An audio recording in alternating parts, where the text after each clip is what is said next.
இந்த क्वेश्चन பாத்தீங்கன்னா குரூப் 4ல கேக்குறதுக்கு அதிக பாசிபிலிட்டிஸ் இருக்கு. என்ன சார் டாபிக்னு பாத்தீங்கன்னா நம்பர் சீரிஸ்ன்ற டாபிக்ல இருந்து கொண்டு வந்திருக்கோம். என்ன கேட்டிருக்காங்க பாருங்க.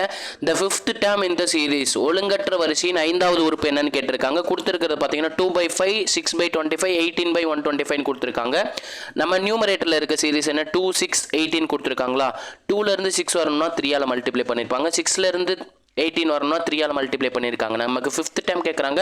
சோ என்ன நம்ம ரெண்டு term வந்து கண்டுபிடிச்சாகணும். சேம் லாஜிக் யூஸ் பண்ணிரலாம். மல்டிப்ளை பை 3 18 நம்ம 3 ஆல மல்டிப்ளை பண்ணும்போது 54 னு கிடைக்கும். 54 3 ஆல மல்டிப்ளை பண்ணும்போது 162 னு கிடைக்குங்க. அப்ப நியூமரேட்டர்ல 162. சோ நமக்கு பாத்தீங்கன்னா அப்ப ரெண்டு ஆப்ஷன் எலிமினேட் பண்ணிரலாம். ஆப்ஷன் A D மட்டும் தான் இருக்கு. சோ டினாமினேட்டர் சால்வ் பண்ணியே தான் ஆகணும். வேற வழியே இல்ல. 5 25 வந்து எப்படி எழுதலாம் 5 ஸ்கொயர் 125 5 கியூப்னு எழுதலாம். நமக்கு 5th term கேட்டிருக்காங்க. அப்ப 5th பவர் 5 அதோட வேல்யூ கண்டுபிடிச்சாலே நமக்கு போதும்.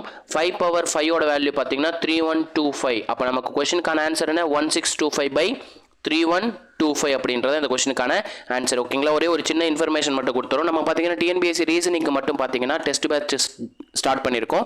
அந்த டெஸ்ட் பேட்ச்ல நீங்க ஜாயின் பண்ணனும் விருப்பம் இருந்தா 8122431304 என்ற நம்பருக்கு willing to join வாட்ஸ்அப் பண்ணுங்க. உங்களுக்கு டீடைல்ஸ் வந்து ஃபுல் டீடைல்ஸ் அனுப்பிச்சிருப்பாங்க. நம்ம வீடியோ பிடிச்சிருந்துச்சுன்னா லைக் பண்ணிட்டு கமெண்ட்ல பாத்தீங்கன்னா பிங்க் கலர் ஆட்டோ மட்டும் தட்டி விட்டுருங்க. இதே மாதிரி அடுத்த ஒரு வீடியோவுடன் சந்திக்கிறேன். அதுவரை உங்களிடமிருந்து விடைபெறுவது நான் உங்கள் மேக்ஸ் மதன். தேங்க்யூ.